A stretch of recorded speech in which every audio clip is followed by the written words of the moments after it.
Kamusta mahal na mga taga-subaybay, maligayang pagdating sa aking channel. Isa pang malaking deal mula kay Ken Yaman, na umalis sa Turkey. Ito ay naroroon ngayon. Bago lumipat sa aking video, huwag kalimutang mag-subscribe sa aking channel, i-like ang aking video at ibahagi. Nagpapatuloy ang pagsikat ni Ken Yaman, na umalis sa Turkey pagkatapos ng finale ng seryeng Bay Falls na broadcast sa Fox TV. Pumirma na ngayon si Yaman ng bagong proyekto. Ang mga detalye tungkol sa bagong proyekto ng Ken Yaman ay inihayag. Nabatid na pipirma ng bagong proyekto si Ken Yaman. Ayon sa balita sa mga social media site, si Ken Yaman, na nagsuri ng mga alok mula sa Italy pagkatapos ng pagtatapos ng seryeng Bay Falls na broadcast sa Turkey at nanirahan doon, ay bibayda sa seryeng Sandokan sa 2021.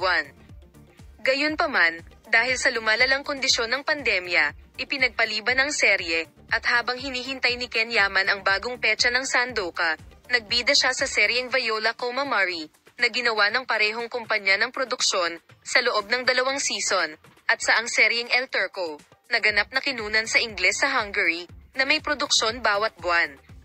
Ito ang punto kung saan si Ken Yaman ay minamahal at hinahangaan sa Turkey pati na rin sa ibang bansa. Dito si Ken Yaman ay may malaking madla sa Italy. Ang kanyang mga tagahanga ang pumalit sa social media gamit ang kanyang mga pagbabahagi ng Ken Yaman. Ngunit si Ken Yaman ay lumipat mula sa Turkey patungong Italia. Pumasok din kaya si Yaman sa isang malaking kampo sa punto kung saan nagsimula muli ang paghahanda para sa seryeng Glayan Sandokan. Maaari bang si Yaman, na naghahanda kapwa sa pisikal at para sa kanyang mga laro araw at gabi, ay magbibigay buhay sa isang bayaning Italyano?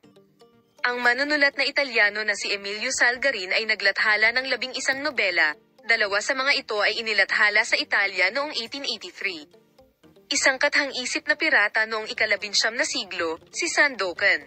Inilarawan ng may akda ang Sandokan, isang magiting na pirata na naghimagsik laban sa mga kolonyalista, bilang ang Malaysian na tigre sa South China Sea.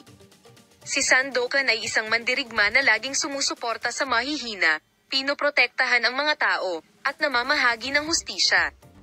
Ang nobela ay nai-broadcast bilang isang 6 na episode na miniserye sa Italia noong 1976. Sinabi ng aktor na Indian na si Kabir na ginampanan niya ang karakter ng Sandokan noong 1976. Ibabahagi namin sa iyo ang mga pag-unlad sa paksa. Palem, makita ka sa mga bagong video.